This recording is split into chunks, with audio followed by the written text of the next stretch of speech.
பவுல்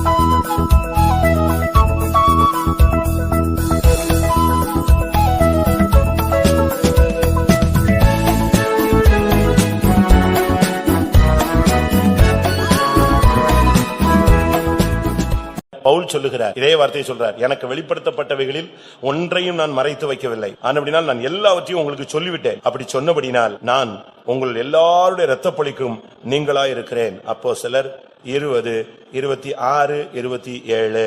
தேவனுடைய ஆலோசனையில் ஒன்றையும் நான் மறைத்து வைக்காமல் எல்லாவற்றையும் உங்களுக்கு அறிவித்தபடியினாலே எல்லாருடைய இரத்த பலிக்கும் நீங்கி நான் சுத்தமா இருக்கிறேன் என்பதற்கு உங்களை இன்றைய தினம் சாட்சிகளாக வைக்கிறேன். எனக்கும் கூட வாக்குத்தத்தமா பேசி உங்களை பிளஸ் பண்ணி ஹல்லேலூயா போட்டுட்டு போறதுக்கு எனக்கும் தெரியும். எழுப்புதலாக அழகா பாடி பாட்டு பாடி வொர்ஷிப் பண்ணி ஹல்லேலூயா கர்த்தர் உங்களை ஆசீர்வதிக்கிறார்னு சொல்லிட்டு போகவும் தெரியும். ஆனா அப்படி ஏமாத்த நான் விரும்பல. கர்த்தர் என்ன சொல்றாரோ அது சொல்லுவோம். சில நேரம் உங்களுக்கு மருந்து களிம்பு போடுறதாக இருக்கும். சில பிரசங்கம் உங்களை அறுத்து கூறு வச்சு அழகா ஆபரேஷன் பண்ற மாதிரி இருக்கும். சிலது வேதனையா இருக்கும், சிலது சாதகமா இருக்கும், பாதகமா இருக்கும். அன்னைக்கு தேவன் என்ன வார்த்தையை கொடுக்கிறாரோ அதை உங்களுக்கு கொடுக்க வேண்டியது எங்களுடைய கடமை. இங்கே நாம் வாசிக்கும் பொழுது அவன் தன் வஸ்திரத்தை உதறினான், உங்கள் இரத்தப்பழிகளுக்கு நீங்களா இருக்கிறேன். தயவு செய்து எந்த ஒரு ஊழியனும் எந்த ஒரு விசுவாசியும் எந்த ஒரு தேவனுடைய பிள்ளையும் மற்றவருடைய இரத்தப்பழிகளுக்கு நீங்கள் உள்ளாகி விடாதீர்கள். கர்த்தருடைய வார்த்தை பேசினால் அந்த வார்த்தையை உள்ளபடி சொல்லுங்கள். தாய் தகப்பனை மதியுங்கள். கோல் சொல்லி திரிய வேண்டாம்.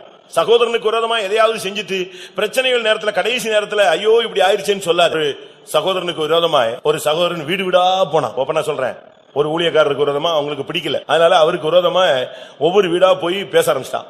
இன்னைக்கு நான் இந்த வாரம் நம்ம எல்லாரும் கேட்கணும், இந்த வாரம் நம்ம எல்லாரும் கேட்கணும். இவர் போய் கேட்ட உடனே இந்த ஆவியில உள்ள எல்லாரும் ஆமா சார் தான் கேட்டுருவோம், விசாரிச்சிருவோம். இப்படியே போய்கிட்டு இருந்தா எப்படி கேட்கலாம் இப்படி பேசிட்டே ஒரு 7-8 வீடு விசிட் பண்ணிட்டு வரும்போது பாவம் சகோதரன் டேங்கர்ல அடிபட்டார், தண்ணி டேங்கர்ல அடிபட்டார். அவன் தண்ணீர் டேங்கர்காரன் இவரை கவனிக்காம இடிச்சு ஸ்கூட்டரோட லாரிக்குள்ள போயிட்டாரு. லாரி இவர் தொடையில நிக்குது. அவன் எட்டி பார்த்தான், டிரைவர் ஆள் உள்ள கிடக்குறானே அப்படியே குதிச்சு ஓடிட்டான். கால் மேல எது நிக்குது? லாரி நிக்குது. நம்மால அங்க ஜெபம் பண்றான், கர்த்தாவே நான் ஊழியக்காரருக்கு பேசிட்டேன், மன்னிச்சிடாண்டவரே. ரோட்ல எவனுக்கு தெரியும் ஊழியக்காரன், எவனுக்கு விசுவாசி தெரியும், இவன் எங்க ரோடா போனான்னு எவனுக்கு தெரியும்? எங்க அறிக்கை நடக்குது? பாவ அறிக்கை எங்க நடக்குது? சனிக்கிழமை கூட்டத்துல நடக்க வேண்டியது எங்க நடக்குது? நடு ரோட்ல நடக்குது. நம்ம அப்படி எல்லாம் பண்ணக்கூடாது. அங்கும் இங்கும் கோல் சொல்லி திரிஞ்சு சகோதரர்களுக்கு விரோதமா நம்ம எழும்ப கூடாது. யாரும் தயவு செய்து இன்னைக்கு கர்த்தர் சொல்றார், இரத்த பழிகளை உதறிவிடு. யாரு பிரச்சனையும் நமக்கு வேண்டாம். நம்ம வீட்டு பிரச்சனை போதும், நம்ம பிள்ளைகள் பிரச்சனை போதும், நம்முடைய காரியங்கள் போதும். நமக்கும் ஆண்டவருக்குள்ள உறவை மட்டும் பலப்படுத்தி கொண்டு பரலோகத்துக்கு போறதுக்குள்ள வழியை நாம் பார்க்க வேண்டிய ஒரு நேரம். அடுத்ததாக நெகேமியா 5:13 இன்னொரு விதத்துல வஸ்திரத்தை உதறுதல். நான் என் வஸ்திரத்தை உதறி போட்டு இப்படி இந்த வார்த்தையை நிறைவேற்றாத எந்த மனிதனையும் அவன் வீட்டிலும் அவன் சம்பாத்தியத்திலும் இருந்து தேவன் உதறி போட கடவர். இந்த பிரகாரமாக அவன் உதறி போடப்பட்டு வெறுமையாய் போவானாக என்றேன்.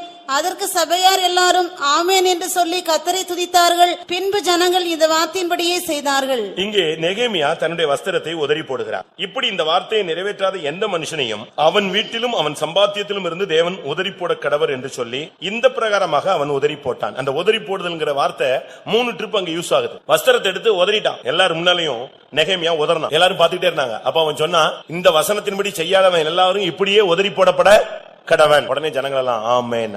என்னது எதுக்காக அப்படி வஸ்திரத்தை உதறனா? 100க்கு 1 வட்டி வாங்கிட்டு இருந்தாங்களாம் ஜனங்க. அந்த 100க்கு 1 வட்டி வாங்கினதை நிறுத்துன்னு சொல்லி அங்க ஒரு காரியத்தை பிரசங்கம் பண்ணார். நெகேமியா 5:11.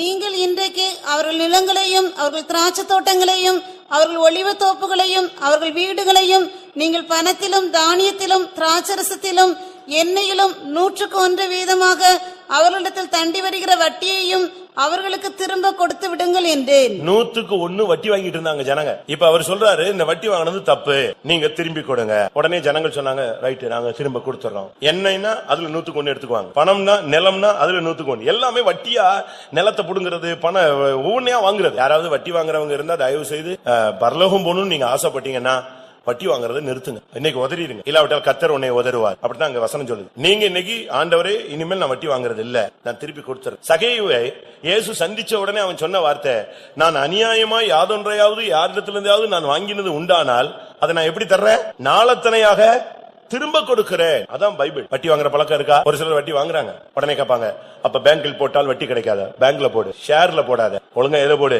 பேங்க்ல சேஃப்டியா போடு, வச்சுக்க. உன் பிள்ளைகளுக்கோ படிப்புக்கோ வருங்காலத்துக்கோ சேவ் பண்ணி வச்சுக்க. அது தடைன்னு நான் சொல்லல. ஆனா இந்த ஜனங்கள்ட்ட கொடுத்து வட்டிக்கு வாங்கி 100க்கு 1, 2, 3, 7, 10 அதையும் வாங்கிட்டு நீ பைபிள் தூக்கிட்டு இங்க வராது. வட்டி வாங்கிட்டு நீ பரலோகத்துக்கு போக போறது இல்ல. ஜனங்களுக்குள்ள விசுவாசிகளுக்குள்ளே விசுவாசிகள் வட்டி கொடுக்குறாங்கறா. அது இங்க இருக்குன்னு தெரியல. இந்த நான் இன்னும் அவ்வளவு டீப்பா நான் உள்ள போல. நானு இன்னும் அந்த கேஸ் என்கிட்ட ஃபைல் பண்ண யாரும் கொடுக்கல. விசுவாசிகளுக்குள்ளே நான் ஒரு இடத்துல ஊழியத்துல செஞ்சேன், ஊழியத்துல இருந்தேன். அப்போ ஒருத்தர் வந்து சொன்னாரு, நான் உங்களுக்கு சொல்லியிருப்பேன், நீங்க சொல்றீங்க அவங்க பையன் எல்லாம் ஊழியத்துக்கு போயிருக்காரு, பெரிய விசுவாசி, பழைய விசுவாசிங்கிறீங்க, அந்த விசுவாசியை வட்டிக்கு வாங்குறாரு அப்படின்னா. அப்ப நான் சொன்னேன், அது உண்மையா என்னன்னு விசாரிப்போம். ஒரு நாள் அந்த ஐயா வந்தாரு, நான் கூப்பிட்டு கேட்டேன், அம்மா நீங்க வட்டிக்கு வாங்குறீங்களோ, வட்டி கொடுத்துருக்கீங்களோ பணத்தை? இல்லையா, ஒருத்தன் கேட்டான், நான் கொடுத்தேன். ஆனா சும்மா கொடுத்தா அவன் என்ன செய்ய மாட்டான், பணத்தை திரும்ப தரமாட்டான். அதனால வட்டின்னு சொல்லியிருக்கேன். அதனால இப்ப பயந்து பயந்து மாசம் ஒழுங்கா காசு கொடுத்துறான் அப்படின்னு. அப்ப வர்றது மாசம் மாசம் வர்றது என்னது, முதலா அசலா, எது என்ன வட்டியா? இல்ல வட்டி தான் கொடுக்குறான். ஐயோ வட்டி வாங்கினா உங்களுக்கு ராபோஜனம் கொடுக்க முடியாது, அதனாலதான் நான் வட்டியை யூஸ் பண்றதே இல்ல அப்படின்னாரு. ராபோஜனம்னு உடனே அவர் சொல்றாரு, வட்டியை நான் யூஸ் பண்றதே இல்ல, அப்ப என்ன பண்றீங்க அப்படின்னு. போன மாசம் உங்கள்ட்ட 1500 ரூபாய் கொடுத்தேன்ல, யார்கிட்ட? கடைசியில சுத்தி சுத்தி ஏன் தலையில கை வச்சிட்டாங்க. மாசம் மாசம் நான் 1500 ரூபாய் கொடுப்பேன்ல, அது அந்த 1.5 லட்சம் ரூபாய்க்குள்ள வட்டாருதான். இவன் வந்து எவ்வளவு டெக்னிக்கலா ஒர்க் பண்ணி ஊழியத்துக்கு காசு கொடுக்குறான் பாரு. வட்டி வாங்கி. நான் சொன்னேன், தயவு செய்து இனிமே இந்த காசை எங்க கொண்டு வந்துடாத, நீ ஓம்பாடு, இனிமே இந்த காணிக்கை என்கிட்ட கொண்டு வந்துடாத, நீ சம்பாதிச்சு கொண்டு வந்தா குடு, இல்லன்னா கொண்டு வர. இப்படியும் ஆளுங்க இருக்கிறாங்க. நம்ம ஆளுங்க வந்து சர்ப்பத்தை போல பயங்கர வினா உள்ளவர். உங்களுடைய ஜீவியத்துல இப்படி இருக்கா? வட்டி கொடுக்கறீங்களா? வட்டிக்கு கொடுத்தா கர்த்தர் உன்னை உதறுவார். அதுலயும் பைபிள் சொல்லுது, 100க்கு 1 வாங்குறது ரொம்ப லாஸ்ட்னு சொல்லுவாங்க எல்லாரும். அதான் பேங்க் வட்டி அப்படி இப்படிலாம் நியாயம் பேசுவீங்க. நான் வந்து ரொம்ப வாங்கல. பைபிள் சொல்லுது, உன் பணத்தை நீ வட்டிக்கு என்ன செய்யாத, கொடுக்காத. சங்கீதம் 15:1-5 வாசி. யார் கர்த்தருடைய கூடாரத்தில் வாசம் பண்ணுவார்? கர்த்தாவே, யார் உம்முடைய கூடாரத்தில் தங்குவான்? யார் உம்முடைய பரிசுத்த பர்வதத்தில் வாசம் பண்ணுவான்? தன் பணத்தை வட்டிக்கு கொடாமலும், தன் பணத்தை வட்டிக்கு கொடாதவன் தான் தேவனுடைய கூடாரத்தில் பரிசுத்த பர்வதத்தில் வாசம் பண்ணுவான். அது அரை பைசாவோ 1/4 பைசாவோ 1 பைசா தான் பைபிள் சொல்லியிருக்கு. அதனால அரை பைசா வாங்குறேன்னு குருட்டுத்தனமான வசனங்களை பிடித்துக் கொண்டு நீங்கள் செயல்படக்கூடாது. உபதேசத்தை நீங்க சரியான விதத்துல ஃபாலோ பண்ண வேண்டும். வட்டி வாங்கினால் கர்த்தர் சொல்லுகிறார், வட்டிக்கு நீ கொடாத உன் பணத்தை. அப்ப கடனை கொடுக்க கூடாதா? கடன் கொடு. கைமாறு கருதாமல் என்ன செய்ய, கடன் கொடு. அப்படின்னு என்ன அர்த்தம்? திரும்பி வந்தாலும் வராட்டாலும் ஸ்தோத்திரம் பண்ணிக்கணும். அவனை சபையில வச்சுட்டு சண்டை போடக்கூடாது. 15,000 ரூபாய் வாங்கின, நான் வட்டியும் வாங்கல, நீ கொடுக்கவே இல்ல, வா பாஸ்டர்ட்ட வான்னு. இப்படி பஞ்சாயத்தை சபைக்குள்ள வரவே கூடாது. அதே நேரத்தில் சபையில கேம்பஸுக்குள்ள வச்சுக்கிட்டு பண விஷயத்தை நீங்க பேசவே கூடாது, கொடுக்க கூடாது, வாங்க கூடாது, அதுக்காக வாக்குவாதம் பண்ணக்கூடாது. விசுவாசிகளுக்குள்ள சீட்டு பிடிச்சுக்கிட்டு குரூப் வச்சுக்கிட்டு சீட்டு போட்டுட்டு பணம் போட்டுட்டு சீட்டு பணம் கட்டலன்னு சாப்பிடுற இடத்துல கேட்க கூடாது. வராத சபைக்கு. பண விஷயத்துல உள்ளவங்க யாருமே கொடுக்கல் வாங்கல் நீங்க இருந்துச்சுன்னு சொன்னா அது இங்க பேசக்கூடாது, சபைக்குள்ள பேசக்கூடாது, சபையில விசாரிக்க கூடாது, சபையில பணம் வாங்க கூடாது, சபைக்குள்ள விசுவாசிகள் ஒருத்தருக்கு ஒருத்தர் சீட்டு பிடிக்கிற பழக்கம் வைக்க கூடாது. அப்படி வச்சிட்டு பிற்காலத்துல சபையில பிரச்சனைகளை கொண்டு வந்தா சபையில வர்ற இடர்களுக்கு அந்த இரத்த பலிக்கு நீயும் உன்னுடைய குடும்பமுமே காரணமாக மாறுவீர்கள். ஒரு சில விசுவாசிகள் சீட்டு பிடிக்கிறாங்க, ஏன்னா முதல் சீட்டு இவனுக்கு வந்துருமா. எப்படி புத்தி பாத்தீங்களா? அது உலகத்து மனுஷனுடைய ஆசை. இவங்க போய் இவங்களும் சீட்டு பிடிக்கிறாங்க, பயங்கரமா பிடிச்சிட்டா மொத்தத்துல முதல்ல லட்சக்கணக்கில் பிடிச்சா லட்சமும் முதல்ல வந்துருது. அதுக்கு பிறகு உள்ள சிக்கல்ல எங்க யார் தீர்க்கிறது? சபைக்குள்ள நீங்கள் இதெல்லாம் ஆகாது. சம்பாதி, விழித்திருந்து சம்பாதி, கஷ்டப்பட்டு சம்பாதி, உடம்ப வளைச்சு சம்பாதி, கர்த்தர் உன்னை ஆசீர்வதிப்பார், உன்னை மேன்மைப்படுத்துவார். அதனால இந்த கொடுக்கல் வாங்கல் எந்த பிரச்சனைகளும் சபைக்குள்ள வரல் ஆகாது. அந்த காரியத்துல நீங்க கவனமா இருக்கணும். யார் பரிசுத்த பர்வதத்தில் கூடாரத்தில் வாசம் பண்ணுவான்? தன் பணத்தை வட்டிக்கு கொடாதவன். அப்ப கடன் கொடுப்பாய், கடன் வாங்காதிருப்பாய், குடு. ஆசீர்வதிச்சா குடு. ஏழைகளுக்கு அள்ளி கொடு. வாரி இறைத்தான், ஏழைகளுக்கு கொடுத்தான். அவனுடைய அதெல்லாம் அவனுக்கு நீதியாக கணக்கிடப்படுகிறது. 10,000 ரூபாய் கேட்டா அவனுக்கு கொடுக்க முடியலன்னா 1000 ரூபாய் கொடு, சந்தோஷமா கொடுத்து விடு. அவன் திருப்பி கொடுக்கலன்னா தோத்திரம் பண்ணிக்கோ, கர்த்தர் எனக்கு ஏழைக்கு ஏதோ விஷயம் வைத்தாருன்னு சொல்லி சந்தோஷப்படு. அதை விட்டுட்டு கொடுத்துட்டு யார்ட்டையும் கேட்காம கொடுத்துட்டு அவன் வீட்டுல உட்காந்து சாப்பிட்டுட்டு ஒரே பிளேட்ல சாப்பிட்டுட்டு ஒரு 1.5 மாசம் கழிச்சு வந்து பாஸ்டர்வான்னு சொல்லிட்டு, எந்த பாஸ்டர் இந்த பஞ்சாயத்து பண்ண மாட்டாரு, எந்த பஞ்சாயத்துக்கு வரவே கூடாது. பண விஷயங்கள்ல உள்ள போராட்டங்கள் இங்க கொண்டு வராதீர்கள். ஆவிக்குரிய வாழ்க்கையில அதே போல வட்டி கொடுக்காதீங்க, வட்டி வாங்காதீங்க. தயவு செய்து இந்த காரியத்துல நீங்கள் உதறிவிட வேண்டியது அவசியம். வட்டி வாங்கலனா நீ நீதிமான், வட்டி வாங்கலனா நீ தேவனுடைய கூடாரத்தில் வாசம் பண்ணுவாய். எசேக்கியேல் 18:8-9 பாத்தீங்கன்னு சொன்னா, தன் பணத்தை வட்டிக்கு கொடுக்காதவன் நீதிமான் என்று வேதம் சொல்லுகிறது. அதனால நமக்கு பணம் இருக்குன்னு சொல்லிட்டு, வசதி வாய்ப்பு இருக்குன்னு சொல்லிட்டு, நமக்கு ஓடி ஆடி சம்பாதிக்க முடியாது, இருக்கிற பணத்துலதான் நம்ம ரொட்டேஷன் பண்ணணும்னு சொல்லிட்டு வட்டிக்கு கொடுத்து பிரச்சனைகளை உண்டாக்கி தேவனுடைய ராஜ்யத்தின் மகிமையை இழந்து போகாதிருங்கள். யாத்திராகமம் 22ஆம் அதிகாரம் 25ஆம் வசனம். யாத்திராகமம் 22:25. உங்களுக்குள் சிறுமைப்பட்டிருக்கிற என் ஜனங்களில் ஒருவனுக்கு நீங்கள் பணம் கடனாக கொடுத்திருந்தால் வட்டி வாங்குகிறவர்கள் போல அவனிடத்தில் வட்டி வாங்க வேண்டாம். கடன் கொடுத்திருந்தேன்னா வட்டி வாங்காத. அவன் திருப்பி கொடுக்கும்போது கிடைச்சதுன்னா முதல்ல வாங்கிக்கோ. வட்டிக்கு நீங்க பணத்தை கொடுக்காதீங்க தயவு செய்து. அப்படி யாராவது இருந்தால் தயவு செய்து இன்றைக்கு உங்களுடைய வஸ்திரத்தை உதறுங்கள். ஆண்டவரே, இனிமேல் நான் வட்டி வாங்க மாட்டேன், வட்டிக்கு நான் கொடுக்க மாட்டேன். இல்லாவிட்டால் கர்த்தர் உதறுவார். அப்ப நீ ரொம்ப கஷ்டப்படுவ. இந்த வஸ்திரத்தை உதறுவது போல கர்த்தர் உன்னை என்னதுவாரா? உதறுவார். எத்தனை குடும்பங்கள் வட்டியில அழிஞ்சு போயிருக்கு தெரியுமா? விசுவாசிகள் எத்தனை இடங்கள்ல வட்டிக்கு கொடுத்துட்டு வட்டிக்கு வாங்கிட்டு கஷ்டப்படுறாங்க, வட்டிக்கு கொடுக்குறாங்க. தயவு செய்து பணத்தை வட்டிக்கு கொடுக்காதீங்க. உன்னால கொடுக்க முடியுதா? அள்ளி கொடு, திரும்பி வரும் என்று எதிர்பாராத. கைமாறு கருதாமல் கடன் கொடு. அவன்கிட்ட திருப்பி சண்டை போடாத அந்த காசுக்காக. தயவு செய்து சபைகளில் இப்படிப்பட்ட பழக்கத்தை நீங்கள் கொண்டு வராதீங்க. வட்டிக்கு கொடுத்தா பைபிள் சொல்லுது, நீ தேவனை மறந்து போனாய். அப்படிதான் வசனம் சொல்லு. எசேக்கியேல் 22:12. ரத்தம் சிந்தும்படிக்கு பரிதானம் வாங்கினவர்கள் உன்னில் இருக்கிறார்கள். நீ வட்டியையும் பொலிசையும் வாங்கி பொருளாசையினால் உன் அயலானுக்கு இடுக்கண் செய்து என்னை மறந்து போனாய் என்று கர்த்தராகிய ஆண்டவர் சொல்லுகிறார். வட்டியையும் பொலிசையையும் வாங்கி நீ இடுக்கண் செய்து என்னை மறந்து போனாய். அதனால தயவு செய்து தூசியை உதறி விடுங்கள், இரத்தப்பழிகளை உதறி விடுங்கள், வட்டி வாங்குற ஜீவியத்தை உதறி விடுங்கள். அடுத்ததாக அப்போஸ்தலர் 28:5. அப்போஸ்தலர் 28:5. அவன் அந்த பூச்சியை தீயிலே உதறி போட்டு ஒரு தீங்கும் அடையாதிருந்தான். இங்கே அப்போஸ்தலனாகிய பவுலுடைய கையில ஒரு விரியன் பாம்பு, பூச்சி, அந்த பாம்பு தான் பூச்சின்னு எழுதியிருக்கு. விரியன் அவருடைய கையில கவ்வி கொண்டது. மெலித்தா தீவுக்கு வந்த பொழுது பயங்கரமான மழை, அதிக குளிர், ஜனங்கள் எல்லாம் குளிர் காய்ந்து கொண்டிருந்தார்கள். அந்த குளிரை சமாளிக்க முடியாம அனல் மூட்டி கொண்டிருந்தார்கள். அப்ப அந்த நேரத்துல பவுலும் கூட கொஞ்சம் விறகு அள்ளி அதுல போட்டார். பவுல் போய் விறகு அள்ளி போட்டா அந்த விறகுக்குள்ள எது இருந்துச்சு? ஒரு சின்ன விரியன் இருந்தது, பாம்பு. விரியன் பாம்பு என்ன பண்ணுச்சு? பட்டுன்னு பவுலுடைய கைய கவிடுச்சு. ஏன்னா அங்க தீ எரிஞ்சுக்கிட்டு இருக்கு, அனல் உரைச்சிருச்சு. அனல் உரைச்ச உடனே பட்டுன்னு அது பவுலுடைய கையில கவிடுச்சு, சுத்தல கடிச்சிருச்சு. கடிச்சு அப்படி தொங்குது அந்த பூச்சி, அவன் கையிலே தொங்கி கொண்டிருந்த உடனே ஜனங்களுக்கு எல்லாம் கஷ்டம் வந்துருச்சு. எல்லாருக்கும் கொஸ்டின் ஆயிடுச்சு. விஷப்பூச்சி 4ஆம் வசனத்துல சொல்லி இருக்கிறது, விஷப்பூச்சி அவன் கையில் தொங்குகிறதை அந்நியராகிய மனிதர்கள் கண்டார்கள். உன் கையில என்ன இருக்குன்னு பாரு, உன் வாயில என்ன இருக்குன்னு பாரு. விரியன் எங்க இருக்கு? அப்போஸ்தலன் தான், பெரிய அப்போஸ்தலன், மகாபிரதான அப்போஸ்தலன். நான் சற்றும் குறைந்தவன் அல்லன்னு சொல்றார். அற்புதங்கள் நடக்குது, அதிசயங்கள் நடக்குது. அவருடைய நிழல் பட்டால் சுகம், அவருடைய கச்சை உருமால்களை தொட்டால் சுகம். அருமையான பிரசங்கி, நல்ல அபிஷேகம் உள்ள ஒரு மனிதன். ஆனா இப்போ அவன் கையில விரியன் தொங்கிடுச்சு, கவிடுச்சு. ஆனா பவுல் அத ரொம்ப சிம்பிளா உதறணும். ஒரே உதர். அந்த விரியன் போய் எங்க விழுந்துருச்சு? அக்னியில விழுந்து எரிந்து சாம்பலாய்ப்போம். நம்முடைய வாழ்க்கையிலும் கூட சில விரியன் இருக்கு. இந்த விரியன் ஒரு சிலருக்கு நாக்குல இருக்கு. ஒரு சில உலகத்துல சொல்லுவாங்க சனி எங்க இருக்கு? அவனுக்கு சனி அவன் நாக்குல தான் இருக்குமா. வாயிலேயே வார்த்தையிலேயே மாட்டிக்கொள்வான்.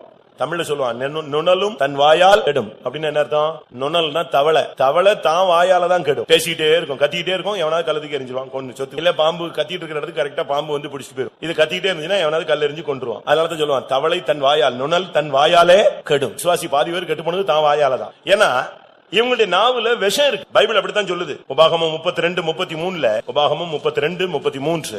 அவர்களுடைய திராட்சரசம் வலு சர்ப்பங்களின் விஷமும் விரியன் பாம்புகளின் கொடிய விஷமும் ஆனது. அவருடைய திராட்சரசமே விரியன் பாம்புடைய விஷமா இருக்கு. 140ஆம் சங்கீதம் 3ஆம் வசனம். சங்கீதம் 140:3. சர்ப்பத்தை போல் தங்கள் நாவை கூர்மையாக்குகிறார்கள், அவர்கள் உதடுகளின் கீழ் விரியன் பாம்பின் விஷம் இருக்கிறது.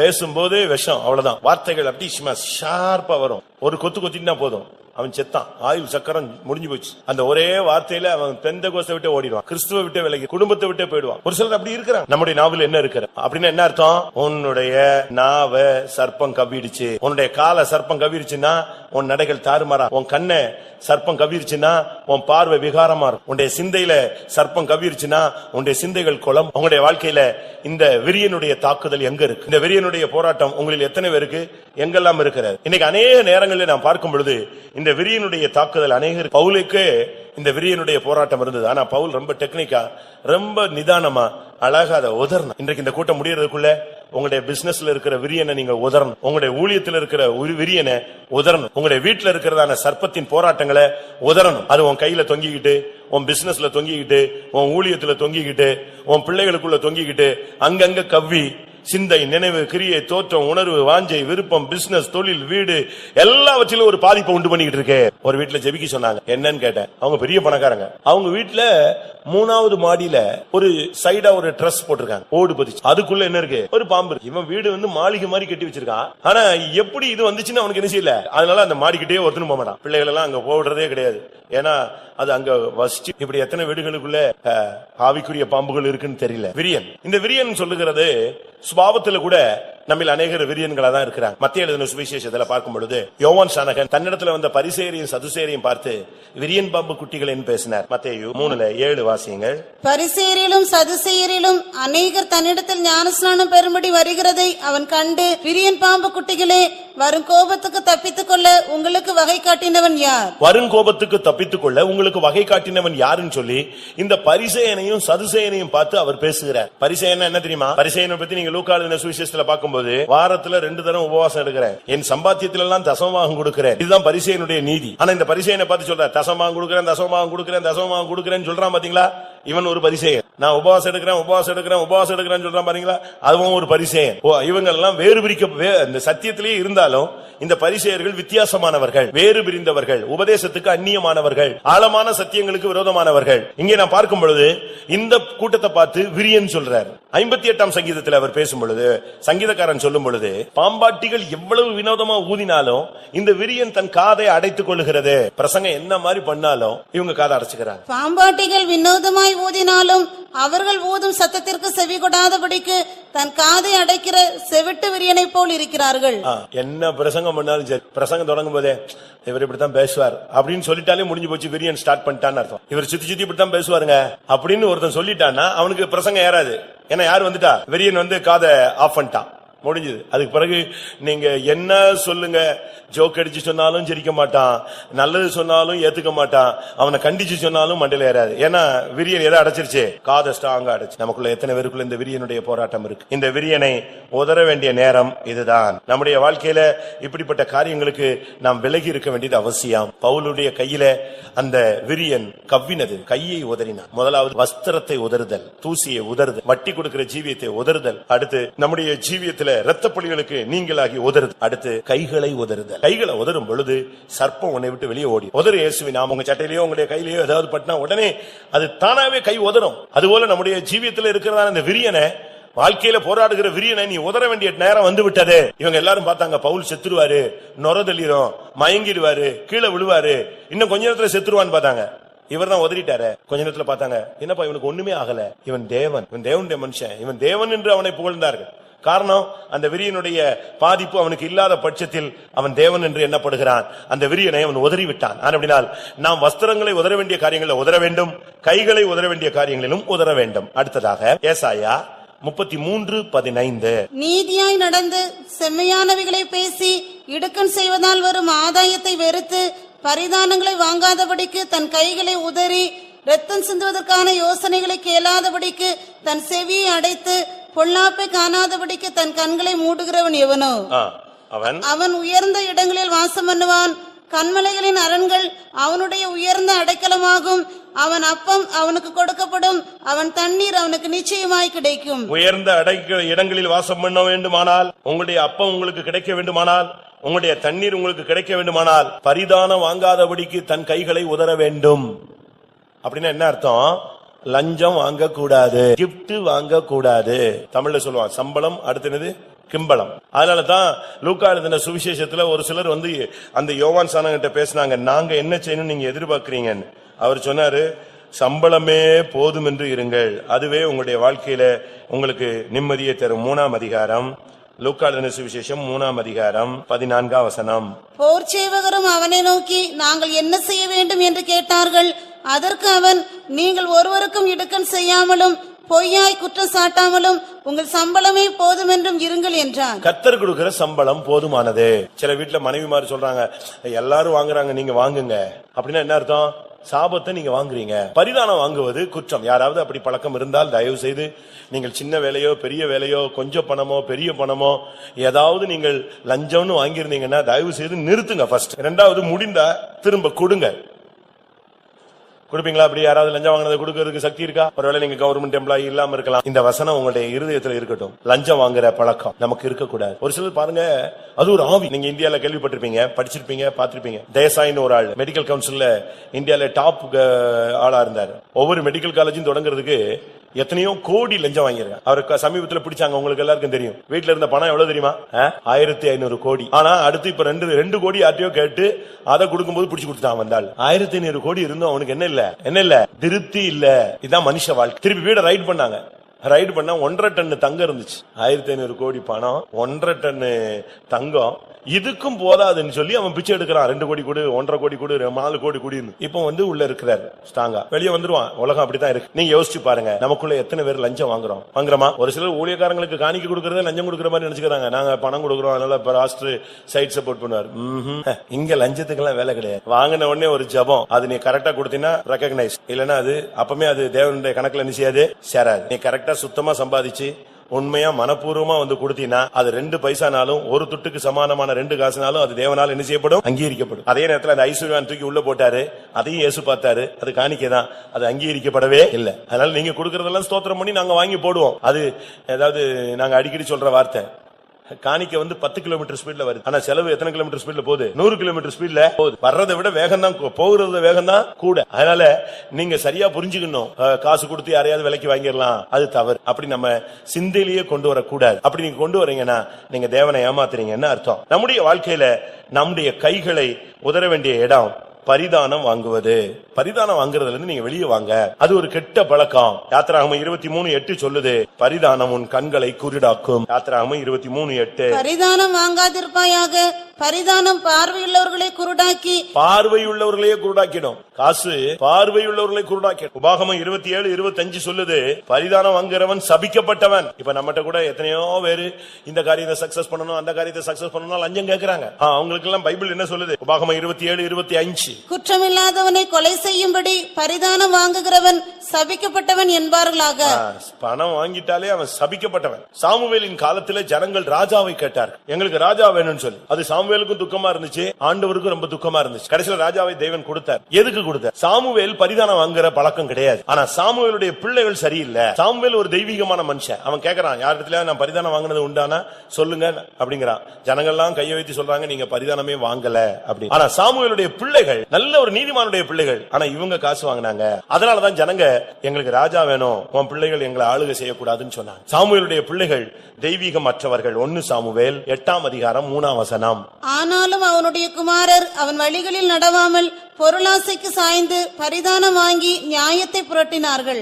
சாமுவேலுடைய பிள்ளைகள் பரிதானம் வாங்கி நியாயத்தை புரட்டினாங்க. அதனாலதான் ஜனங்கள் ராஜாவை கேட்டாங்க. நம்முடைய ஜீவியத்துல நம்முடைய பிள்ளைகள் தாறுமாறாய் போக கூடாது. உங்களுடைய பிள்ளைகளை கரெக்டா நீங்க வளர்க்கணும். அநியாயமா சம்பாதிக்க விடக்கூடாது. அநியாயமாய் ஒரு காசு கூட நமக்கு தேவையில்லை. அப்படி வருமானால் அது ஒரு நாள் நம்முடைய குடும்பத்தை பட்சிக்கும். சொத்துனாலும் சரி, நிலம்னாலும் சரி, வீடுனாலும் சரி, எதுனாலும் சரி. உங்க சொத்தை பங்கு வைக்கிறாங்களா, அதுல அநியாயம் வேண்டாம். அதுல வாங்கி நீ காணிக்க கொடுக்க வேண்டாம். அதனாலதான் நாங்க சொல்றோம், டவுரியில நீங்க காணிக்க கொடுக்காதீங்கன்னு சொல்றோம். டவுரி வாங்குவதே குற்றம். அந்த டவுரி வாங்கினதுல நீ தசம வாங்க கொடுக்கறது அதை விட பெரிய பாவம். நீ வாங்காதங்கிறதா பைபிள் பிரசங்கம். அதை நீ வாங்கிட்டு அதுல ஒரு காணிக்க கொடுத்து நீ நல்ல பேர் எடுத்துட்டு போறது அது தவறு. அப்படிப்பட்ட தெய்வீகத்துக்கு புறமான நாயின் கிரயமும் வேசியின் பணையமும் தேவனுடைய ஆலயத்துக்குள்ள என்ன செய்யக்கூடாது, வரக்கூடாது. தாறுமாறா சம்பாதிச்சதும் தாறுமாறா வாழ்ந்துகிட்டு சம்பாதிச்ச பணங்கள் இங்க வரக்கூடாது, கொண்டு வரக்கூடாது. வேதம் தெளிவாக சொல்லுகிறது. பரிதானம் வாங்கிட்டு அதுல நீ தசமம் வாங்க கொடுக்க கூடாது. நம்முடைய வாழ்க்கை பரிதானம். கடைசியா சொல்லி இருக்கிறது பிரசங்கி 7:7 பரிதானம் இருதயத்தை கெடுக்கும். இடுக்கனானது ஞானியையும் பைத்தியக்காரனாக்கும், பரிதானம் இருதயத்தை கெடுக்கும். ஒன்று தூசியை, வஸ்திரத்தை உதறுதல், தூசியை உதறுதல், இரத்தப்பழிகளை உதறுதல், வட்டி வாங்குறதை உதறுதல், அடுத்து கைகளை உதறுதல், விரியனை உதறுதல், பரிதானம் வாங்குவதை உதறுதல், அடுத்து கால்களை உதறுதல். மத்தேயு 10:14. எவனாகிலும் உங்களை ஏற்றுக்கொள்ளாமலும் உங்கள் வார்த்தைகளை கேளாமலும் போனால் அவன் அந்த வீட்டையாவது பட்டணத்தையாவது விட்டு புறப்படும் போது உங்கள் கால்களில் படிந்த தூசியை உதறி போடுங்கள். சுவிசேஷத்தை ஏற்றுக்கொள்ளாத பட்சத்துல நாம் அந்த சுவிசேஷத்தை நிமித்தம் அலைஞ்ச அந்த தூசியை கால்களில் இருந்து உதற வேண்டும் என்று வேதம் சொல்லுகிறது. அப்ப கால்கள்ல தூசி வரணும்னா நம்ம நாசரேத்துல சுத்தி சுத்தி சுத்தி சுத்தி கிராமங்கள் தோறும் சுவிசேஷம் சொல்லணும். சொல்றோமா? எத்தனை பேர் நம்ம சுவிசேஷம் சொல்றோம்? சுவிசேஷம் சொல்றதுல நம்ம எத்தனை பேர் பின்வாங்கி போயிருக்கிறோம்? எவனாகிலும் உங்களை ஏற்றுக்கொள்ளாமலும் உங்களை வார்த்தைகளை கேளாமல் போனாலும் அந்த வீடு, அந்த பட்டணம், அந்த இடத்தை விட்டு நீ புறப்படும் போது உங்கள் கால்களில் படிந்த தூசியை உதறி போடுங்கள். முதலாவது சுவிசேஷம் சொல்லு. நம்ம எத்தனை பேர் சுவிசேஷம் சொல்றோம்? நமக்கு யாரோ ஒரு ஆள் மூலமா இந்த பிரசங்கிக்கிறவன் இல்லாவிட்டால் கேள்விப்படுகிறவன் யார்? ஏதோ ஒரு விதத்துல கர்த்தர் இந்த ரட்சிப்பை நமக்கு கொடுத்துட்டார். டிராக்ட்ஸ் மூலமாவோ, பிறப்பின் மூலமாகவோ, குடும்பத்தின் மூலமாகவோ, நண்பர் மூலமாகவோ, ஒரு வியாதியின் மூலமாகவோ, பிசாசின் போராட்டத்தின் மூலமாகவோ, எப்படியோ இந்த சத்தியத்துக்குள்ள நம்ம வந்துட்டோம். ஆனா நாம பெற்ற ரட்சிப்பை நம்ம மத்தவங்களுக்கு சொல்ல கடமைப்பட்டிருக்கிறோம். அந்த சமாரியா ஸ்திரீ தன்னுடைய வாழ்க்கையில தாறுமாறாய் வாழ்ந்தவள். ஆனா அவ போய் சொல்றா, ஊரெல்லாம் கூப்பிட்டு சொல்றா, அழகா சொல்றா, நீங்கள் வந்து பாருங்கள், என் வாழ்க்கையில் நடந்ததை ஒருவர் சொல்லிவிட்டார். அவதான் போய் ஒரு பெரிய கூட்டத்தையே கூட்டிட்டு வந்தா. அவங்க இங்க வந்து பார்த்துட்டு அவங்க சொன்னாங்க, இவர் மெய்யாகவே உலக ரட்சகர். எவ்வளவு அருமையான ஒரு வார்த்தை. யோவான் எழுதின சுவிசேஷம் 4ஆம் அதிகாரத்துல அவள் போய் எல்லாருக்கும் சொல்லிவிட்டார். 28, 29. அப்பொழுது அந்த ஸ்திரீ தன் குடத்தை வைத்துவிட்டு ஊருக்குள்ளே போய் ஜனங்களை நோக்கி, நான் செய்த எல்லாவற்றையும் ஒரு மனுஷன் எனக்கு சொன்னார், அவரை வந்து பாருங்கள், அவர் கிறிஸ்துதானோ என்றார். அப்பொழுது அவர்கள் ஊரிலிருந்து புறப்பட்டு அவரிடத்தில் வந்தார்கள். ஒரு பெரிய கூட்டம் வர ஆரம்பிச்சிருச்சு. குடத்தை வைத்துவிட்டு, குடும்பத்தை வைத்துவிட்டு, பிள்ளைகளை விட்டுவிட்டு, வீடு வேலை, துணி வைப்பது, சாப்பாடு பொங்குவது, இவைகளை விட்டுவிட்டு எங்க போ. அவ தண்ணி எடுக்கத்தான் வந்தது. தண்ணி எடுக்க வந்தவள் இப்ப தண்ணி போய் குடத்தை வச்சுட்டு ஊரெல்லாம் போய் சொன்னா, நீங்கள் வந்து பாருங்கள், நான் செய்த எல்லாவற்றையும் அவர் சொல்லிவிட்டார், அவர் கிறிஸ்துதானோ. ஊருக்குள்ள போய் சொல்லுங்க, ஒவ்வொரு கிராமமா போங்க. அப்படி உங்களை ஏற்றுக்கொள்ளாவிட்டால் அங்க தூசியை உதருங்க. அந்த கிராமத்துக்கு நியாய தீர்ப்பு அதிகமாக இருக்கும். நான் விசுவாசியா இருக்கும்போது பாஸ்டர் தாசன் இங்க சென்டர் பாஸ்டர்ஸ் இருந்தாங்க, பழைய பாஸ்டர்ஸ். நான் அப்ப சின்ன பையனா சபைக்குள்ள வந்துகிட்டு இருந்தேன். சாயர்புரம் கன்வென்ஷன்ல பேசுறாரு பாருங்க, ஏ சாயர்புரமே, ஏ பண்டார விலையே, ஏ வரிசையா ஒவ்வொரு ஊரா சொல்றாரு. நியாய தீர்ப்புல நான் தான் உட்கார்ந்து உன்னை நியாயம் தீர்ப்பேன். ஏன்னா தெருவா நான் பிரசங்கம் பண்ணிருக்கேன், ஒருத்தனும் வரல. அவர் பிரசங்கத்திலேயே சொல்றாரு, கன்வென்ஷன் பிரசங்கத்துல சொல்றாரு, வரிசையா சாயர்புரத்துல இருந்து ஏரல் வரைக்கும் உள்ள பேர் சொல்லுவார். எல்லா ஊரையும் பேரை சொல்லி ஒவ்வொரு ஊர்லயும் நான் என் கால் பட்டிருக்கு. நான் ஒவ்வொரு ஊர்லயும் சுவிசேஷம் அறிவிச்சிருக்கிறேன். ஆனா ஒருத்தனும் கீழ்ப்படியல. அதனால நியாய தீர்ப்புல நான் தான் உன்னை உட்கார்ந்து என்ன செய்வேன், நியாயம் விசாரித்து தீர்ப்பு கொடுப்பேன் பாரு. நம்ம எத்தனை பேர் சுவிசேஷம் சொல்றோம்? முடிஞ்ச உடனே சாப்பாடு, முடிஞ்ச உடனே தூக்கம், முடிந்த உடனே கல்யாணம். இப்படித்தான் நம்ம சுத்த ஆரம்பிச்சிருக்கோம். சுவிசேஷம் சொல்லாதானே கால்ல தூசி படணும்ல, அப்படித்தானே இருக்கு. உங்கள் கால்களில் உள்ள தூசியை உதறிடுங்கள்னு. உன்னை ஏற்றுக்கொள்ளாவிட்டா கால்ல உள்ள தூசியை உதறு. கால்ல தூசி படவே இல்லையே, சுவிசேஷமே சொல்லலையே. நாசரேத் எத்தனை பேருக்கு சுவிசேஷம் சொல்றோம்? யாம் பெற்ற இன்பம் பெருகை வையகம்னு எத்தனை பேர் போய் சொல்றோம்? ஏசு ஜீவிக்கிறார், ஏசு ரட்சிக்கிறார், ஏசு எனக்கு சுகம் கொடுத்தார், ஏசு எனக்கு விடுதலை கொடுத்தார், ஏசுவை ஏத்துக்கங்க, இந்த சத்தியத்தை அறிஞ்சு கொள்ளுங்க, கடைசி காலம் சொல்றீங்களா? சுவிசேஷம் சொல்லு. அப்படின்னாதான் நீ ஜனங்களுடைய இரத்த பலிக்கு நீங்களாவாய். கர்த்தர் கேட்பார், நான் உன்னை ரட்சித்தேன், நீ எத்தனை பேருக்கு சுவிசேஷம் சொன்ன? எத்தனை பேருக்கு? வாலிபனா இருந்தாலும் சரி, வயதுபரா இருந்தாலும் சரி, எத்தனை பேருக்கு நம்ம சுவிசேஷம் சொல்றோம்? நான் அடிக்கடி சொல்லுவேனே, ஒரு வீட்டுக்கு நான் போனேன், டெஃப் அண்ட் டம்ப் பிள்ளைகளுக்கு பிரசங்கம் நடக்குது. காது கேளாதோர், வாய் பேசாதோர், ஊமைகளுக்கும் செவிடுகளுக்கும் பிரசங்கம் நடக்குது. அழகா ஒரு போர்டு போட்டு அவரு இருதயம் படம் போட்டு அழகா பிரசங்கம் பண்றாரு. இந்த இருதயத்தில் இருக்கிற தவளை, மயிலு, இந்த குரங்கெல்லாம் வெளியே ஓடு. உள்ள வந்து யார் நிரப்புறா? ஆவியானவர் நிரப்புறாரு. பயங்கர சந்தோஷம். அவர் படம் போட்டு விளக்குறாரு. அந்த ஊமையும் செவிடுமானவங்களுக்கு அந்த செய்கை மொழி புரிஞ்சு அவங்க எல்லாரும் சந்தோஷப்பட்டு சிரிக்கிறாங்க. இதுதான் இயேசு உள்ள வர்றதுனால நடக்கிற சம்பவம்னு சொல்லி கொடுக்கிறாரு. பிரசங்கம் பண்றது யார் தெரியுமா? அவரும் டெஃப் அண்ட் டம்ப். அவருக்கும் காது கேட்காது, அவருக்கும் வாய் பேச முடியாது. அவரு தன்னுடைய ரட்சிப்பு, தனக்கு கிடைச்ச ரட்சிப்பு யாருக்கு கிடைக்கணும்னு பாக்குறாரு. கைகால் இல்லாத, இந்த காது கேளாத இந்த ஊமையான ஜனங்களுக்கும் புரிய வச்சு அவங்கள பரலோகத்துக்கு கொண்டு போகணும்னு ஆசைப்படுறாரு. உனக்கு கண்ணு இருக்கு, நல்லா இருக்கு, 2 கால் நல்லா இருக்கு, 2 கை நல்லா இருக்கு, கார் இருக்கு, வண்டி இருக்கு, வீடு இருக்கு, வாசல் இருக்கு, நல்ல பிள்ளைகள் இருக்கு, சுகம் பலன் ஆரோக்கியம் இருக்கு, வீட்டுல வேலைக்காரிங்க இருக்காங்க, எல்லா வசதிகளும் கர்த்தர் உனக்கு கொடுத்திருக்கிறாரு. நீங்க என்ன சுவிசேஷம் சொல்றீங்க? உன் கால்களை உதற முடியுமா? இந்த தேசத்தின் இரத்த பலிக்கு நான் நீங்களா இருக்கிறேன் அப்படின்னு கால்ல உள்ள தூசியை உதற முடியுமா? கால்ல தான் தூசியை படுறது இல்லையே. சுவிசேஷம் சொன்னா தானே நீ அந்த வசனத்துக்கு சொந்தக்காரன். யோசிச்சு பாருங்க, நம்ம எத்தனை பேர் சுவிசேஷம் சொல்றோம்? எத்தனை பேருக்கு நம்ம கிறிஸ்துவை அறிவிக்கிறோம்? எத்தனை பேருக்கு நீங்க இயேசுவை பத்தி சொல்லிருக்கீங்க? பைபிள் தூக்கிட்டு வர்றதுக்கு வெக்கப்படுறீங்க, ஒயிட் அண்ட் ஒயிட் போடுறதுக்கு வெக்கப்படுறீங்க, முன்னால வந்து முழங்கால் போடுறதுக்கு வெக்கப்படுறீங்க. கர்த்தருடைய சபையில இருந்துகிட்டாலே ஏதேன் தோட்டத்துல ஆதாமும் ஏவாளும் ஒளிஞ்ச மாதிரி எங்கிட்டாவது ஒரு பிள்ளருக்கு பின்னால ஒளிஞ்சுக்கிறீங்க. அப்படித்தானே? தேவனுடைய சன்னிதானத்துல உங்களால வந்து முன்னுக்கு நிக்க முடியல. பைபிள் சொல்லுகிறது, நீங்கள் உங்கள் கால்களின் தூசியை உதறுங்கள். இது அப்போஸ்தலனாகிய பவுல் இதை செஞ்சு காட்டினார். ஏன்னா அவர் வந்து பிரசங்கம் பண்ணாரு, அவங்கள அடிச்சு துரத்துனாங்க. அப்பதான் அவர் சொன்னார், நான் என் காலில் படிந்த தூசியை உதறேன். அப்போஸ்தலர் நடபடிகள் 13:51. அப்போஸ்தலர் 13:51. இவர்கள் தங்கள் கால்களில் படிந்த தூசியை அவர்களுக்கு எதிராக உதறி போட்டு இக்கோனியா பட்டணத்துக்கு போனார்கள். அவங்கள அடிச்சு துரத்துனாங்க, வேற வழி இல்ல. அப்பதான் இந்த வசனம் ஞாபகம் வந்துச்சு, இயேசு சொன்ன வசனம். உடனே சொன்னாங்க, நாங்க காலில் உள்ள தூசியை உதறிட்டு போறோம்பா, இனிமேல் இந்த ஊருடைய ரத்த பலிக்கு நாம் பாத்திரன் அல்ல. அந்த அளவு அந்த ஊர்ல அவங்களுக்கு ஊழியம் செய்யும் போது பயங்கரமான எதிர்ப்பு. அவர்கள் இவர்களை அடிக்கிறாங்க. புறம்பா வசனம் 50ஆம் வசனம் சொல்லுகிறது, யூதர்கள் பக்தியும் கனமும் உள்ள ஸ்திரீகளையும் பட்டணத்து முதலாளிகளையும் எடுத்துவிட்டு பவுலையும் பர்னபாவையும் துன்பப்படுத்தும்படி செய்து தங்கள் எல்லைகளுக்கு புறம்பாக அவர்களை துரத்தி விட்டார்கள். துரத்தி விடும்போதுதான் வெளியே வந்துட்டு அவங்க காலை உதறினாங்க. இந்த பட்டணத்துடைய ரத்த பலிக்கு நாங்கள் நீங்களாய். நீங்க சொல்லுங்க, ஏதாவது ஒரு கிராமத்துல உங்களை விரட்டினாங்கன்னா நீங்க தூசியை உதறிட்டு வாங்க. நம்ம போறதே இல்லையே. இவ்வளவு பிரசங்கம் பண்றேன், ஏதாவது கேட்டு இன்னைக்கு அது போறதுக்கு ஒரு 15 பேர் ரெடியா இருப்பீங்களா? கர்த்தருடைய வார்த்தைக்கு கீழ்ப்படிறதுக்கு ஒரு கூட்டம் ஜனம் இருக்கா நாசரேத்துல?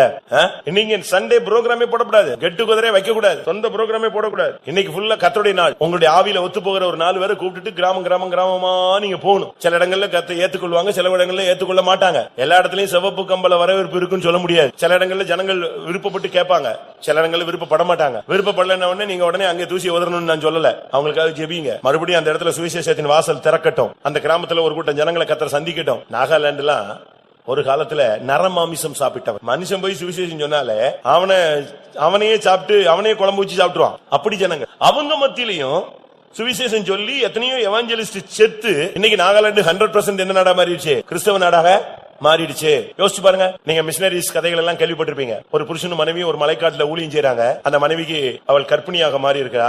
அவளுக்கு சரீர பலவீனம் உடனே மலைஜாதி ஜனங்கள் மத்தியில வந்து விட்டுட்டு இவரு பிளைன்ஸுக்கு வந்து ஏதாவது மெடிக்கல் உதவிகள் வாங்கிட்டு போலான்னு சொல்லிட்டு இவர் திரும்பி போறாரு. போனா அவங்க இவரை திரும்பவும் வந்துட்டு வரன உடனே வரவேற்றாங்க, சாப்பிடுங்கன்னு சொன்னாங்க. அப்போ அவளை எங்கன்னு கேட்டாரு. இல்ல நீங்க முதல்ல சாப்பிடுங்க, அது பிறகு ரெஸ்ட் எடுக்கலாம், திரும்பி பிள்ளைய பாக்கலான்ட்டாங்க. இவரும் சாப்பிட்டாரு. நல்லா மட்டன் குழம்பு வச்சு சாப்பாடு கொடுத்தாங்க. சாப்பிட்டுட்டு இருக்கும்போது பார்த்தா ஒரு சுண்டு வரல் கிடந்து சாப்பாட்டுல. இவர் இப்படியே எடுத்து பார்த்தாரு, என்னது கறின்னு சொன்னாங்க, ஆட்டுக்கறியா மாட்டுக்கறியா, மலையில ஏதோ ஒரு மிருகத்தின் கறின்னு பார்த்தா என்ன இருக்கு, சுண்டு வரல் கிடக்குதுன்னு டவுட். வேற வழி இல்லாம சாப்பிட்டு வெளியே வந்துட்டு திருப்பி பார்த்தா அவர் மனைவியை தான் அங்க குழம்பு வச்சிருந்தாங்க. நீங்க மிஷனரி புத்தகத்தை வாங்கி படிச்சு பார்த்தா சொந்த மனைவியே குழம்பு வச்சுட்டான். யாருக்கே கொடுக்குறாங்க சாப்பாடு? புருஷனுக்கு கொடுக்குறாங்க. ஆனா அந்த சகோதரன் பின்மாறி போகல, திருப்பி அதே இடத்துல ஊழியம் செஞ்சு அவங்க அவ்வளவு பெரிய ரட்சிப்புகளை வழி நடத்தினார். இதுதான் கிறிஸ்தவம். நம்ம அப்படி ஊழியம் செய்வோமா? ஒரு இடத்துல ஊழியம் செய்ய போனாங்க, அந்த ஊர்க்காரெல்லாம் சேர்ந்து அடிக்க ஆரம்பிச்சிட்டான்.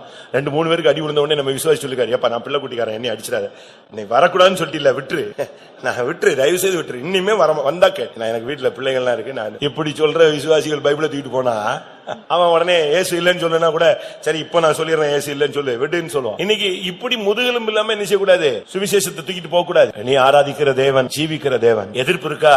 ஜோமன்னு அங்க கர்த்தர் ஒருத்தனை பிடிப்பார். ஆப்போசிட் வருதா? அந்த இடத்துல ஒருத்தனை கர்த்தர் முத்திரிக்கிறார்னு அர்த்தம். ஆனா நீங்க உங்களுக்கு விரோதமா எழும்புகிற வல்லமைகளுக்கு விரோதமா நீங்க உங்க கால்கள்ல உள்ள தூசியை உதறணும்னா கால்ல முதல்ல தூசி படணும். போய் ஊழியம் செய்யணும். வீட்டுல போய் படுக்க கூடாது, முடங்க கூடாது. என்னை போன்றவன் ஓடி போவானோ? நீ போகணும், கர்த்தருக்காக போகணும். இதுதான் அந்த நாட்கள்ல தேவனுடைய ஜனங்கள் செய்த ஊழியம். யோபு 38ஆம் அதிகாரம் 12ஆம் வசனம். துஷ்டர்கள் பூமியிலிருந்து உதறி போடப்படும்படிக்கு, துஷ்டர்கள் உதறி போடப்பட வேண்டும் அப்படின்னா என்ன அர்த்தம்? துஷ்டர்கள் பூமியிலிருந்து உதறி போடப்பட வேண்டும். பூமி என்பது நம்முடைய இருதயத்தை காண்பிக்கிறது, நம்முடைய சரீரத்தை காண்பிக்கிறது, நம்முடைய வாழ்வை காண்பிக்கிறது. நமக்குள்ள இருக்கிறதான துஷ்டத்தனங்கள் எல்லாம் உதறணும். நமக்குள்ள இன்னும் பழைய காரியங்களை நம்ம வச்சுக்கிட கூடாது. தெய்வீகத்துக்கு புறம்பான அனுபவங்களை நமக்குள்ள வைக்க கூடாது. துஷ்டர்கள் பூமியிலிருந்து உதறி போடப்பட வேண்டும். இந்த சரீரத்திலிருந்து சில காரியங்களை உதறணும். அது என்ன துஷ்டன்? உபாகமம் 21:20 ஒரு தாய் தகப்பன் வந்து சபையில சொன்னாங்களாம், என் பையன் வந்து துஷ்டனா இருக்கிறான், பெருந்தினிக்காரனா இருக்கிறான், குடியனா இருக்கிறான், அடங்காதவனா இருக்கிறான். இதுதான் துஷ்டத்தனம். எங்கள் மகனாகிய இவன் அடங்காத துஷ்டனா இருக்கிறான், எங்கள் சொல்லை கேளான், பெருந்தினிக்காரனும் குடியனுமாயிருக்கிறான் என்று பட்டணத்தின் மூப்பரோடு சொல்லுவார்களாக. இந்த துஷ்டத்தனத்தை குறித்து பைபிள்ல வித்தியாசமான ஒரு விளக்கம் இருக்கு. இந்த பெருந்தீனி, அடுத்து குடியன், இந்த ரெண்டுமே துஷ்டத்தனத்தினுடைய ஒரு தன்மை. இதை நீங்க உதறணும். சாப்பாட்டை ஜெயிக்கணுங்க. பரலோகத்துக்கு போகணும்னா சாப்பாட்டை ஜெயிக்கணும். ஞாயிற்றுக்கிழமை காலையில கூட நல்லா சாப்பிட்டுட்டு வராங்க. பெந்தேகோஸ்துல அந்த பழக்கமே கிடையாது. ஞாயிற்றுக்கிழமை வரும்போது நீங்க ஃபாஸ்டிங்ல வரணும். மனுஷன் அப்பத்தினால் மாத்திரம் அல்ல, இங்க கிடைக்கிற தேவனுடைய வார்த்தையினால் ஒவ்வொன்றினாலும் அவன் என்ன செய்வான்? பிழைப்பான். முடிஞ்ச பிறகு நம்ம எல்லாரும் மொத்தமா உட்கார்ந்து சாப்பிட்டு போகணும். இவங்க அப்படி இல்ல, காலையிலயும் ஃபுல்லா சாப்பிட்டுறது, மத்தியானம் முடிஞ்ச உடனே போய் சாப்பிடுறதுக்கு ரெடி பண்ணிட்டு வர்றாங்க. நாங்க என்ன சொல்றோம்? உங்களுக்காக நாங்க கஷ்டப்பட்டு ரெடி பண்ணி இருக்கிறோம்.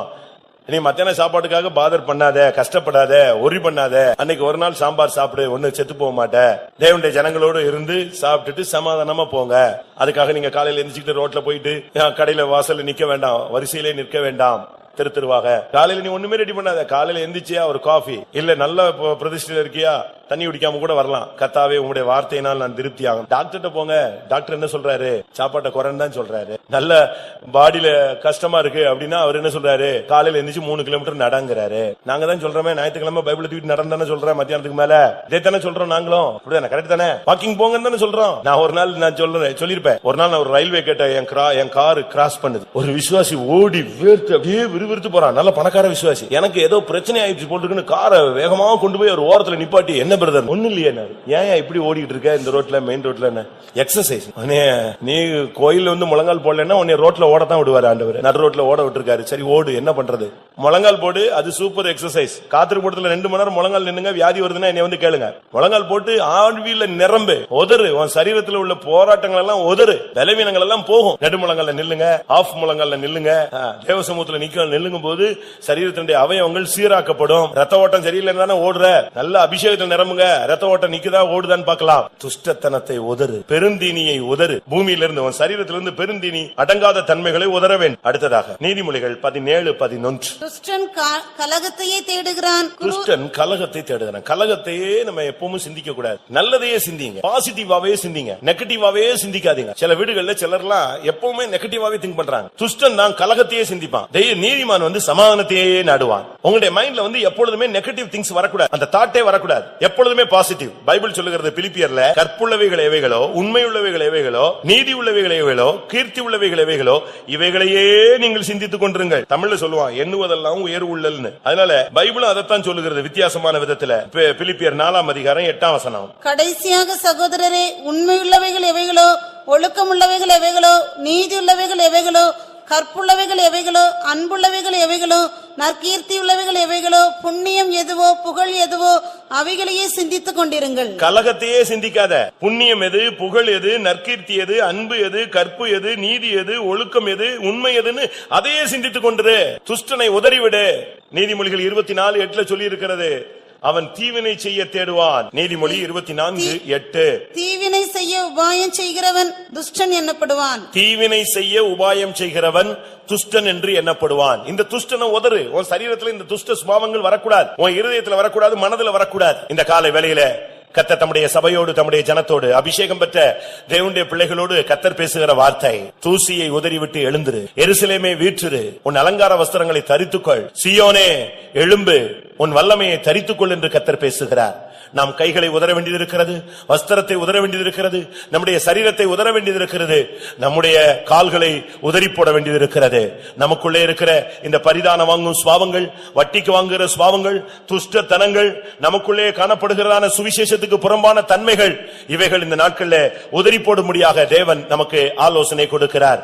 நம்முடைய கைகளில் பற்றி இருக்கிற விரியன், நம்முடைய வாழ்க்கையிலே போராடுகிற சர்ப்பத்தின் வல்லமைகளை இந்த காலை வேளையிலே உதறி போடும்படியாகவே தேவன் ஆலோசனை கொடுக்கிறார். கடைசியாக ஒன்று சொல்லி நான் முடிக்கிறேன். ஒரு மனிதன் உதறி போட நினைத்தான், உதறி போட முடியவில்லை. நியாயாதிபதிகள் 16:20.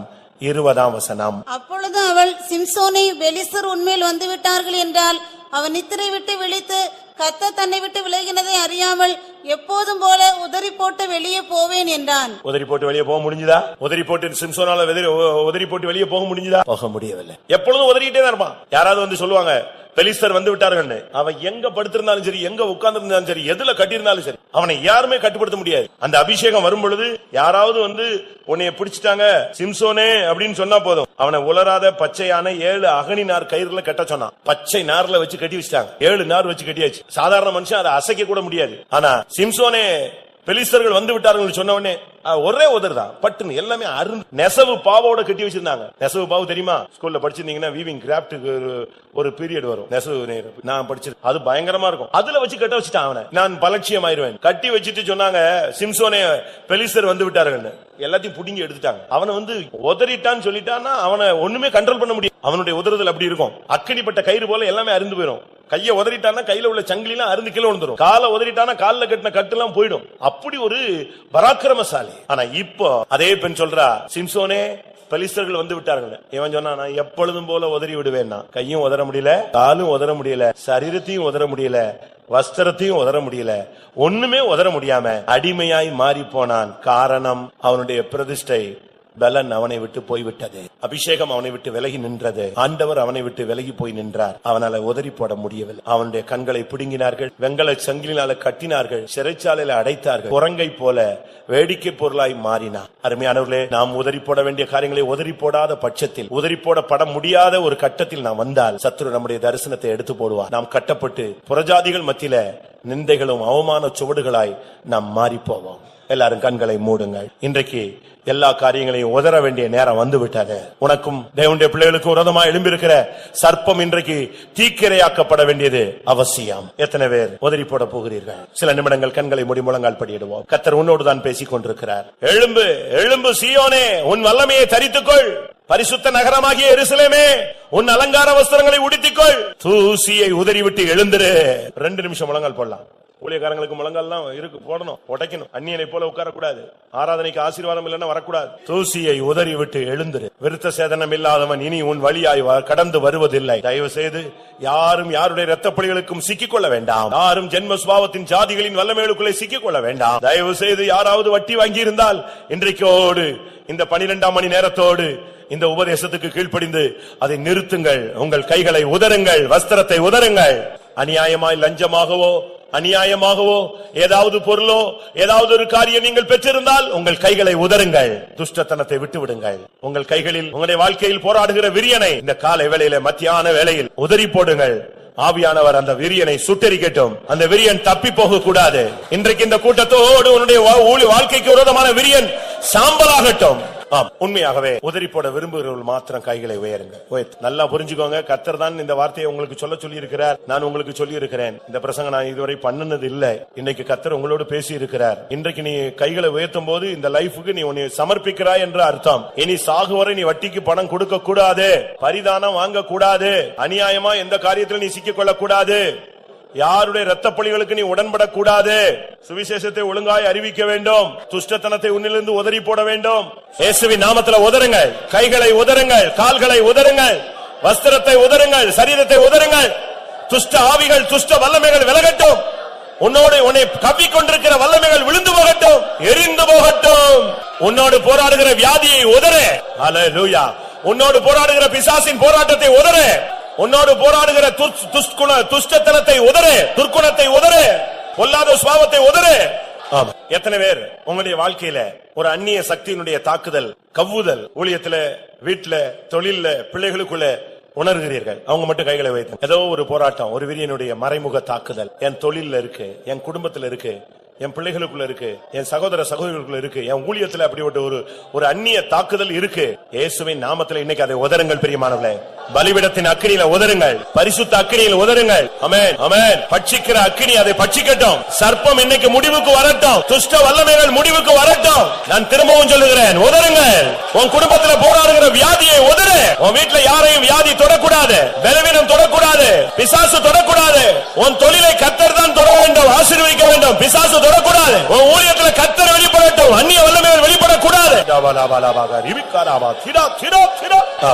ஒரு சகோதரி நல்ல திறமை வாய்ந்தவர், எல்லா இன்டர்வியூக்கும் போவாங்க, எல்லாத்துலயும் செலக்ட் ஆயிடுவாங்க. கடைசியில் ஆர்டர் கொடுக்கும்போது ஆர்டர் கிடைக்காது. கேட்டா நைட்ல ஒரு சர்ப்பம் தெரிஞ்சது பாஸ்டர், ஒரு சொப்பனத்துல, அதோட முடிஞ்சது, அந்த வேலையே கிடைக்காது. ஒரு சகோதரி இன்னொரு அவங்களுக்கு கன்சீவ் ஆகும், ஆனா ஒண்ணுமில்லாம போயிடும். கேட்டா நைட்ல அந்த பாம்பு வந்தது. இது ஒரு சர்ப்பத்தினுடைய போராட்டம். பிரியமானவர்களே, உங்களுக்கு தெரிய, ஒருவேளை நீங்கள் கொஞ்சம் அபிஷேகத்துல இருந்தா இந்த சர்ப்பம் தெரிய, அபிஷேகத்தில் இல்லைன்னா இந்த சர்ப்பம் தெரியாம மறைமுகமாகவே உன் வாழ்க்கையை ஒழிச்சிடும். இன்னைக்கு அதுக்கு ஒரு கடைசி நேரம். நான் விசுவாசிக்கிறேன், இன்னைக்கு நீ உதறினால் கர்த்தர் அதை சாம்பலாக்கி விடுவார். இனிமேல் உன் வாழ்க்கையில இடையூறு இருக்காது, யுத்தங்கள் இராது, விரோதி இல்லை. உன் ஊழியத்திலே ஒரு திறந்த வாசல். தூசியை உதறிவிட்டு எழும்பு. கர்த்தர் உன்னை பிரகாசிக்க விரும்புகிறார். உன் வஸ்திரத்தை உதறிவிட்டு எழும்பு. கர்த்தர் உன்னை ஆசீர்வதிக்க விரும்புகிறார். உன் கைகளை உதறிவிட்டு எழும்பு. கர்த்தர் உன்னை மேன்மைப்படுத்த விரும்புகிறார். ஹல்லேலூயா, ஹல்லேலூயா. ஆமா, நெகேமியா வஸ்திரத்தை உதறினான், பவுல் தன் கைகளை உதறினார். சிம்சோன் உதற முடியவில்லை. அருமையான தேவனுடைய பிள்ளையே, உன்னால் உதற முடியவில்லையா? சிம்சோனை போல கர்த்தருடைய பாதத்தில் விழு, அழு, கண்ணீர் விடு. மறுபடியும் உன் பிரதிஷ்டை புதுப்பிக்கப்படட்டும், மறுபடியும் உன் தலைமையில் முளைக்கட்டும், மறுபடியும் உன்னுடைய பிரதிஷ்டையை புதுப்பித்துக்கொள். தேவனோடு கிட்ட வா. ஹல்லேலூயா, ஹல்லேலூயா, ஹல்லேலூயா, ஹல்லேலூயா. விரியனுக்கு முடிவு வந்து விட்டது. ஹல்லேலூயா. சத்துருவின் வல்லமைகளுக்கு ஒரு முடிவை உண்டாக்குகிறார். ஆவியானவர் அவனை சுட்டரிக்கிறார், சாம்பலாக்குகிறார். ஓ, பரிசுத்த அக்கினியில் அவன் தகிக்கப்பட்டு போகிறான். ஹல்லேலூயா. சினபலகத்துரமானியா. ஒரு அபிஷேகம் தான் இந்த ஜெயத்தை கொடுக்க முடியும். ஆமென், ஹல்லேலூயா. இதுவரை உன்னுடைய சொப்பனத்திலே, தரிசனத்திலே பல விதங்களில் கண்ட சர்ப்பம் இனிமேல் உனக்கு ஒரு காலம் தென்படாது. ஏனென்றால் அவனை இன்றைக்கு தலையை நசுக்குகிறது மாத்திரமல்ல, அவனை அக்கினியிலே சுட்டரிக்கிறார். அல்லேலூயா. ஆமென். உமையே நம்பினோர்க்கு எதிராய் வந்ததாம் வல்லமைகள் அளித்து, உமையே நம்பினோர்க்கு எதிராய் வந்ததாம் வல்லமைகள் அளித்து, அதிசயமானவரா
ஒரு நிமிடம் நாம் இடம் கொடுப்போம். கர்த்தருடைய வல்லமை ஒரு சிலரை நிரப்ப வேண்டியிருக்கிறது. இனிமேல் அவர்கள் நடத்தப்படக்கூடிய பாதைக்கு தேவையான ஒரு அபிஷேகத்தை கர்த்தர் ஒரு சிலருக்கு தர விரும்புகிறார். எத்தனை பேருக்கு அந்த அபிஷேகம் தேவை? கர்த்தர் என்னை நடத்தும் பாதையிலே நான் ஜெயத்தோடு கடந்து போக என்னை பலப்படுத்த வேண்டும். ஹல்லேலூயா. ஒரே ஒரு நிமிடம். கர்த்தருடைய வல்லமை ஒரு தொடுதல், ஒரு டச்சிங். ஹல்லேலூயா. தேவனுடைய வல்லமை உன்னை நிரப்பட்டும். ஹிகரபக திரா திரபாதியா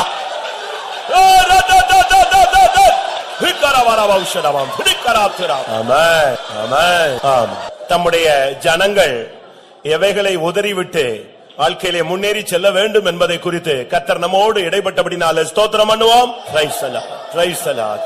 பரிசுத்த நகரமாகிய எருசலேம் தூசியை உதறிவிட்டு எழுந்திருக்க முடியாக கர்த்தர் தம்முடைய வார்த்தையை அனுப்பினபடினால ஸ்தோத்திரம் பண்ணுவோம். எந்த சூழ்நிலையிலும் சிம்சோனை போல உதறி போட முடியாமல் நாம் சிக்கிக் கொள்ள கூடாது என்று கர்த்தர் நம்மோடு இடைப்பட்டு அப்படினால ஸ்தோத்திரம் பண்ணுவோம். பவுலை போல எந்த ஒரு வல்லமையும் உதறி போட்டு சேதமாகாமல் தைரியமாய் முன்னேற ஒவ்வொருவரையும் கர்த்தர் பலப்படுத்தினபடினால ஸ்தோத்திரம் பண்ணுவோம். மெய்யாகவே சபையிலும் குடும்பங்களிலும் ஒவ்வொருவருக்குள்ளும் போராடி கொண்டிருந்த விரியனுக்கு கர்த்தர் இன்றைக்கு அக்கினியினாலே ஒரு உத்தரவு கொடுத்தார். அதற்காக ஸ்தோத்திரம் பண்ணுவோம். ஜெயம் எடுத்தவர்களை சேர்க்க இயேசு வரப்போறபடினால ஸ்தோத்திரம் பண்ணுவோம். அந்த நாளுக்கென்று எல்லாரையும் தகுதிப்படுத்த முடியாது. ஸ்தோத்திரம் பண்ணுவோம். பிதா குமாரன் பரிசுத்த ஆவியானவருக்காய் ஸ்தோத்திரம் பண்ணுவோம். எல்லா மகிமை அவருக்கே செலுத்தி ஸ்தோத்திரம் பண்ணுவோம்.